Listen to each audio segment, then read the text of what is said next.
যেহেতু একজন ব্যক্তিগত মানুষের স্বপ্নের একটা আলাদা মর্যাদা আছে, তার গুণগত মান বিচার করা একটা লেভেল পর্যন্ত যায় না, কাজে সেটা সম্মান পাওয়া উচিত স্বপ্ন হিসেবে।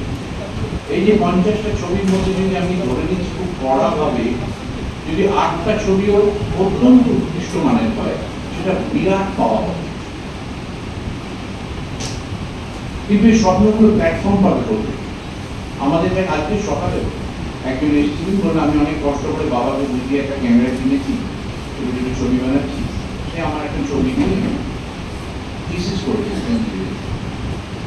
খুব ভালো মধ্যবিত্ত পরিবারের ছেলে, এবং সে অন্য কিছু না করে এইটাই করতে চায়, একটা নিজের গল্প বলতে চায়, নিজের ভাবনাগুলো চারিপাশে যা ঘটছে সেটাকে অডিও ভিজুয়াল মাধ্যমে সে প্রকাশ করতে চায়। কেউ বক্তৃতা দিয়ে, কেউ গানের মাধ্যমে, কেউ কেউ ছবির মাধ্যমে করতে চায়। ছবি, ছোট ছোট ছবির বাজার নেই বলে, ছোট ছোট ছবি বিক্রি করা সহজ হয় না বলে, এটা তাদের অপরাধ নয় যে তারা এই স্বপ্নগুলো দেখবেন না। আমরা জানি না যে 4 থেকে 5 বছর পর এই ছোট ছোট ছবিগুলোর কি আন্তর্জাতিক বাজার হতে চলেছে। মানুষের কোনো ধারণা ছিল না যে উপন্যাস ছাড়া আর কিছু পড়া যায়। এক সময় মোটা মোটা উপন্যাস পড়তো মানুষ, এখন লোক উপন্যাস পড়তে যায় না। তারপর একটা সময় ছিল ছোট গল্প পড়া, ছোট গল্প থেকে আরো ছোট হয়ে গেল। 1 মিনিটের মধ্যে লিখে একটা ছবি বলা হচ্ছে, কারণ একটা বিজ্ঞাপনে যারা আছেন তারা জানেন যে এরকম একটা কথা প্রচলিত আছে যে ক্লায়েন্টকে 1 তলা থেকে 20 তলায় লিফটের মধ্যে বিক্রি করে দিতে হবে 50 টাকা। লিফটটা পৌঁছে কিন্তু হাতে বিজনেস করে দিয়ে যাবে। কাজে সময় এত কমে এসেছে গল্প বলা, ছোট্ট দৃশ্য পাওয়া। যারা আমরা বড় 2 ঘন্টা 2.5 ঘন্টা ছবি বানাই, আমরা প্রত্যেকটা দৃশ্য নিয়ে যখন যত্নশীল হই, প্রত্যেক কটা দৃশ্যই তখন আমাদের কাছে একটা শর্ট ফিল্ম, প্রত্যেক কটা দৃশ্য। ঠিক তেমনি ভাবে এদের কিন্তু নিজেদের আইডিয়া, নিজেদের ভাবনাগুলো তারা ফুটিয়ে তোলবার চেষ্টা করবেন, এবং এরকম একটা প্ল্যাটফর্ম, এবং যেখানে এদের দেশেও তার হাত বাড়িয়েছে ছবি এদের পাশে দাঁড়ানোর জন্য। এবারে 50, পরবর্তীকালে গিয়ে 100, 200, 300 করে বাড়তে থাকবে। লোকে যখন দেখবে যে আমার ভাবনাগুলো একটা অন্য মানে পৌঁছচ্ছে, অন্য প্ল্যাটফর্মে, এসআরএটিএর মতো কলকাতার অন্যতম সেরা অডিটোরিয়ামে দেখানো হচ্ছে, ওটা শিক্ষা প্রতিষ্ঠান এসআরএটিএর, সেখানে যখন দেখানো হবে এই ছোট ছোট ছবিগুলোর মর্যাদা বৃদ্ধি পাবে, এবং এই স্বপ্নটার মর্যাদাও বৃদ্ধি পাবে, যেটা আমাকে খুব আনন্দ দিয়েছে। এবং বহু না বলা গল্প সেই পর্দায় ঘটে উঠবে, যেটা সবসময় কারিগরি যোগ্যতায় বিচার করলে হবে না, আবারও বলছি স্বপ্নের যোগ্যতায় বিচার হবে। ধন্যবাদ। দাদা একটা ডকুমেন্টারি বানিয়েছিলেন 2006, তাই তো?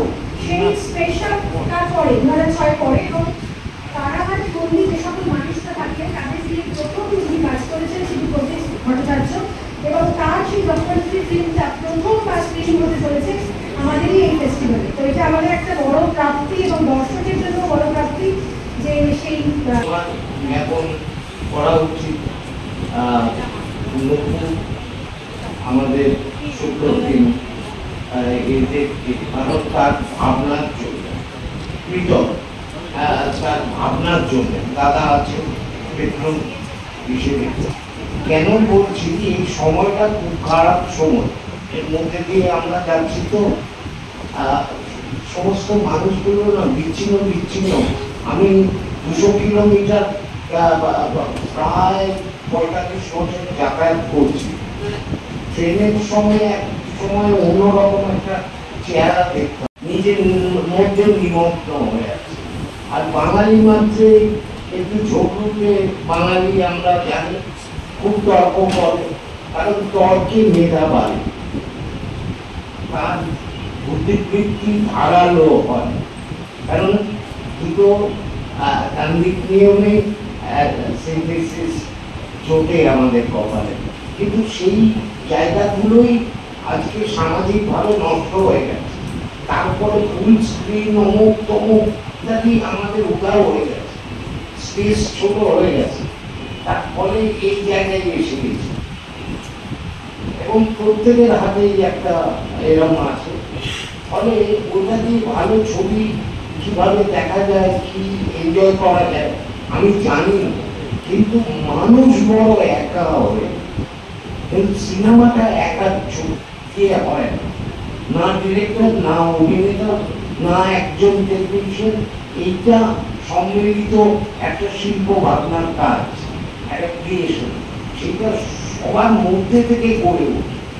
এবং সেইটা যখন গড়ে ওঠে তখন তারও একটা তার্কিক দিক থাকে, সেইটা শুনতে শুনতে আমরা বড় হচ্ছি। উত্তম সৌমিত্র, সত্যজিৎ, ঋত্বিক, এরকম আরো অনেক অনেক অনেক রকম ভাবনা, তর্ক, কারণ তর্ক ওই বিষয় কেন্দ্রিক হলে পরে এটা হয়। তো এই যে ফেস্টিভ্যালটা হচ্ছে ইয়াংদের মধ্যে ওই তর্কের জায়গাটা অনেক বাড়াবে বলে আমার কোথাও মনে হচ্ছে।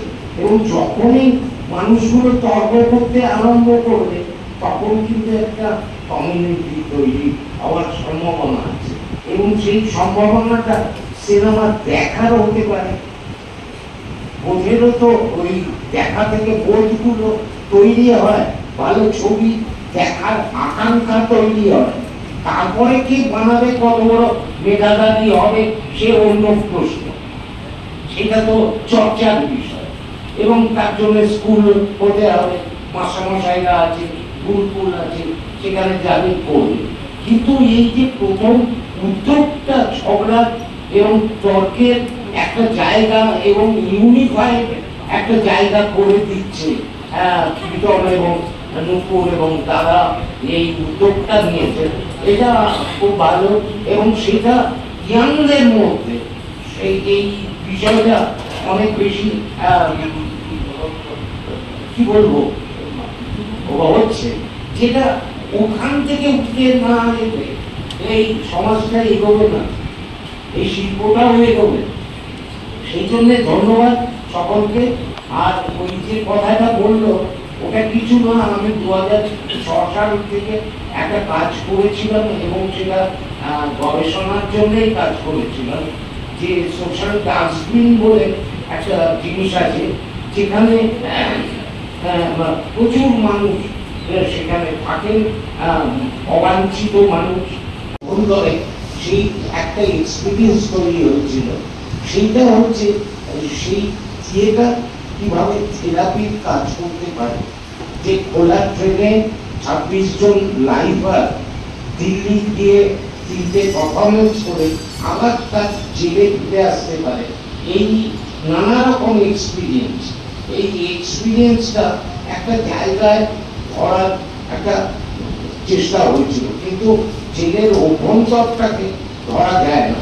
সেটা আমি ডকুমেন্টেশনের জন্য ছোট ছোট ছোট ছোট করে বিয়ের ক্যামেরা দিয়ে, ছোট মোবাইল দিয়ে এগুলো সংগ্রহ করে একটা ডকুমেন্টারি হয়েছে, যেখানে ওই কাজটার গুরুত্বটা বোঝানো হয়েছে যে ওয়েস্ট বলে কিছু হয় না, তাহলে পৃথিবীর ভারসাম্য নষ্ট হয়ে যেত। ওয়েস্ট বলে কিছু নেই, রিসাইক্লিং আছে, রিসাইক্লিং অফ হিউম্যান এনার্জি, বাতিল কেউ নয়। তাই আমরা যত মনে করছি যে এই অন্ধকার সময় তার পাশাপাশি একটা আলো আছে, যে আলোটা টর্চ প্রতিদিন দুপুর তারা এই আয়োজনের মধ্যে দিয়ে করে দিয়েছে, এবং আপনারা এনজয় করুন।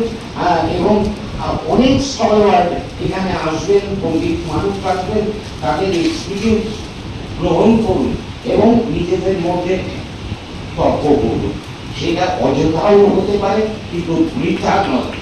ধন্যবাদ সকলকে। সেই 8 ঘন্টা দিতে 23 থেকে 25 যেটা হচ্ছে সেটা তো জানতামই, কিন্তু আজকের দিনটার ব্যাপারে এমন একজন মানুষের ফোন আমার কাছে আসে, রাজীব শীল। সেক্ষেত্রে যদি 24 ঘন্টার মধ্যে 1 মিনিট সময় নাও থাকতো, আমি সময় যেভাবে পার করে আসতাম আর কি। এমনই একজন সংকট, এমনই একজন মানুষ, বহু গুণী মানুষরা এখানে বসে আছে। আমার যেটা সব থেকে সুখের খবর মনে হয়েছে, এখানে আমি যেটা শুনলাম 35 বছরের নিচে যেসব পরিচালকরা যারা নতুন কাজ করেন, আমিও যেহেতু আমার ছবিটা ভীষণ আশা করছি, আমার যেটা বড় স্ক্রিনের পরিচালনার ডেবিউ হবে সেটা এই বছর হাত দিতে পারবো, প্রথম সুযোগ পাওয়াটাই একটা ভয়ঙ্কর ব্যাপার হয়ে যায়। এবার প্রথম সুযোগ পাওয়ার পর সেটা কোথায় দেখাবো, সেই প্ল্যাটফর্মটা এখানে দেওয়া হচ্ছে। কিন্তু সব থেকে যেটা খুশির খবর সেটা হচ্ছে অন্তত 8 জনকে, বোধহয় আমি যেটা শুনলাম, অন্তত 8 জনকে পরবর্তী ছবি বানানোর জন্য যেটা যে অর্থের প্রয়োজন হয় সেই অর্থে তাদেরকে সাহায্য করা হবে। মানে একটা ছবি খুব ভালো বানানোর পরেও বাংলা ইন্ডাস্ট্রিতে আমরা বহু পরিচালককে দেখছি পরের ছবি কোথায়, এই যে পরের ছবি বানানোর সুযোগটা দেওয়া হবে সেটা একটা দুর্দান্ত ব্যাপার। আমারই তো শুনে ভীষণ ভালো লাগছে। আমি 35 অনেকদিন আগে পার করে গেছি, না হলে আমি আমার শর্ট ফিল্ম একটা বানিয়ে জমা দিতাম যদি আমি তারপরে ছবিটা বানানোর সুযোগ পেতাম। যাই হোক, হবে না, আমি 35+ হয়ে গেছি। তবে এখানে এসে দেবকুমার বোস, দেবকী বোস, আমার বাবার নামও দেবকুমার দত্ত, দেবকুমার, ওনাদের নামটা শুনে কেমন মনটা করে যাবে, কোথাও সত্যিই তো শুনতে পারি না, শুনতে পেলাম, সেটাই খুব ভালো লাগলো। কাজে আমি নিশ্চিত যে এই যে উদ্যোগটা শুরু হলো এই বছর থেকে উত্তরণ হবে এবং এটা একটা বিরাট আকার ধারণ করবে, এই ব্যাপারে আমি নিশ্চিত। কৌশিকদা এসে জিজ্ঞেস করলেন যে মা কেমন আছেন, আমার খুব ভালো লাগে। এই প্রশ্নটা যখনই আমাকে ইন্ডাস্ট্রি কেউ করে আমার খুব ভালো লাগে, যেহেতু একটা সময় এমন ছিল যে এই সময় মা হয়তো এখানে বসে থাকে। হিন্দিতে একটা কথা আছে না, সব্র কা ফল মিঠা হোতা হ্যায়, অপেক্ষার ফল খুব মিষ্টি হয়। আজকের অনুষ্ঠানের সঙ্গে কোনো সম্পর্ক নেই, কিন্তু আমি অনেক দিন এই অপেক্ষায় ছিলাম কবে আমি এই সুযোগটা পাবো যে কৌশিকদার পাশেই বসে থাকবো, প্রেস থাকবে এবং আমি এই প্রশ্নটা করবো। মা কিন্তু যখনই জানতে পারেন যে তোমার সাথে আমার দেখা হবে, সেই 3টে এপিসোডের কথা মা আমাকে মনে করিয়ে দেন। আই লাভ ইউ এর যে 3টে এপিসোডে তুমি আমাকে 10-এ 10 দিয়েছিলে এবং তুমি ক্যামেরার দিকে তাকিয়ে বলেছিলে আমি কথা দিলাম দিয়ে বলি না আমার পরের ছবিতে অভিনয় করছে, সেই পরের ছবিটা কোথায় শুনে গেছেন আপনারা? স্বীকার করেছে মিথ্যা কথা বলে, তবুও কথাটা আমি দ্বিতীয়বার বুঝে সেই কথাটা আমি রাখবো। মজা করলাম।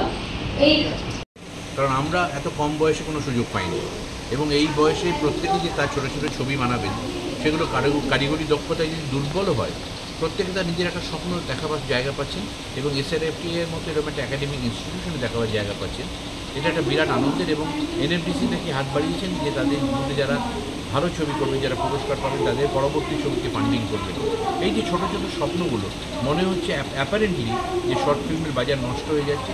আমি মনে প্রাণে বিশ্বাস করি সমস্ত কিছু স্পিড এত বাড়ছে, অ্যাটেনশন স্প্যান এমন কমছে, এই ছোটো ছোটো ছবির মধ্যে দিয়ে যখন একটা বক্তব্য ফিল্ম মেকার বলবেন এবং মানুষকে জানাবেন তার আলাদা গুরুত্ব থাকবে। মাথায় রাখতে হবে এই শর্ট ফিল্মগুলোর মধ্যে দিয়ে প্রতিটি মানুষ তার স্বপ্ন দেখেছেন এবং সেই 50টা ছবি 50 জন যে মানুষ স্বপ্ন দেখেছেন, যে তরুণ তরুণীরা, তাদের সেই স্বপ্নের মর্যাদা আমাদের দিতে হবে এবং আমাদের এই ছবিগুলো দেখা দরকার।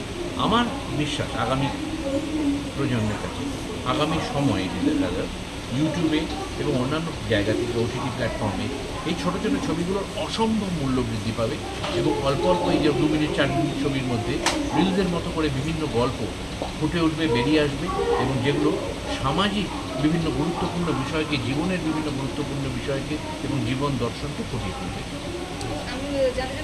এর ইন্ডাস্ট্রির মধ্যে এটা পড়ে না, ইন্ডাস্ট্রির বাইরে এটা। মানে একটা বিল্ডিং আর ইট ভাটার মধ্যে যেরকম তফাৎ, এটা ঠিক সেরকম তফাৎ। এই ইটগুলো দিয়েই পরবর্তীকালে বিল্ডিং তৈরি হবে। Thank you.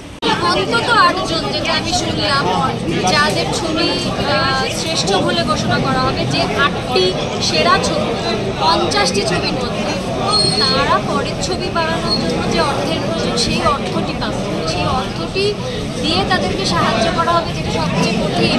প্রথমত তো ছবি বানানোর পর একটা সঠিক মঞ্চ পাওয়া, সেই মঞ্চটা দেওয়া হচ্ছে নতুন মেকারদেরকে এবং তারপরের ছবি বানানোর জন্য একটা নিশ্চয়তা, এর থেকে ভালো কিছু আর কোনো মেকারের জন্য হতেই পারে না। তার থেকেও বড় কথা হচ্ছে দেবকুমার বোস, দেবকী কুমার বোস, শুনতেই তো পাই না এই নামে, তাদেরকে যে ট্রিবিউট দেওয়া হচ্ছে, তাদের তৈরি করা যে ভিত, সেই ভিত না থাকলে আজকে আমাদের ইন্ডাস্ট্রিটাই থাকতো না। সেই যে আমাদেরকে মনে করিয়ে দেওয়া হচ্ছে, সেইটা একটা খুব সুন্দর অনুভূতি তৈরি করছে। চারপাশে দেয়াশিসদা রয়েছেন আজকে আমাদের সঙ্গে, এবং ইন্ডাস্ট্রির বহু গুণী এবং সিনিয়র ব্যক্তিত্বরা রয়েছেন, যেমন মুম্বাদা রয়েছেন, ঋতুদি রয়েছেন, কৌশিক গাঙ্গুলি রয়েছেন, সোম ব্যানার্জি রয়েছে, পিঙ্কি রয়েছে, অনেক ইনফ্লুয়েন্সাররা রয়েছে।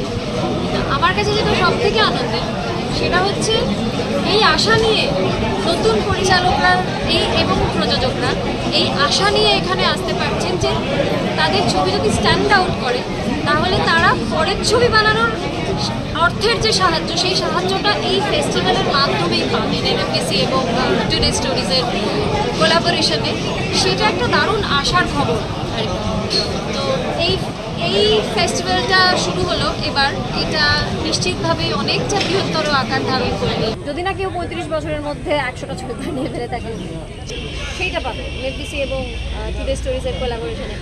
পরের ছবি, প্রথম ছবিটা তো তারা বানিয়ে ফেলেছেন বলেই তারা সুযোগ পাচ্ছেন, একটা মঞ্চ পাচ্ছেন ছবিটার জন্য। কিন্তু পরের ছবি কী করে বানাবো, এই হাহুতাশে বহু মানুষ, বহু পরিচালক বসে আছে। তো 8 জনকে পরের ছবি বানানোর সুযোগ দেওয়া হবে, মানে আমার মনে হয় যে কোনো মেকারের জন্য এটা শ্রেষ্ঠ পুরস্কার। এমন পুরস্কার যেন সব ফেস্টিভ্যালে সব মানুষকে, এমন পুরস্কার যেন আমাদের ইন্ডাস্ট্রিতে বারবার দেওয়া হয়। মানে একটু আফসোস হচ্ছে কুমার ঘোষ, মনোজ স্যার, এদেরকে নিয়ে আলোচনা, এদেরকে নিয়ে কথাবার্তা হওয়া, সেটাও বিরল হয়ে গেছে আজকের দিনে। সেটা হচ্ছে মানে এই ফেস্টিভ্যালটার ভিতটা শক্ত, এই সবটা মিলিয়ে আর খুব ভালো একটা। তাহলে এই ফেস আমার তো মনে একটু হয় আলাদা। সবথেকে বড় আকর্ষণ দুটো, এক হচ্ছে নতুনরা যারা, তারা সুযোগ পাবেন, পুরনোদের চাপে পিষে যাবেন না। আর পরের ছবি তৈরি করার অর্থটা পাওয়া যাবে, এটা জেনে যাবে যেহেতু এবার থেকে, মানে ভীষণ ভালো ভালো ছবি বানিয়ে নতুন মেকাররা এই ফেস্টিভ্যালে সেটা জমা দেবার চেষ্টা করবেন আগামী দিনে।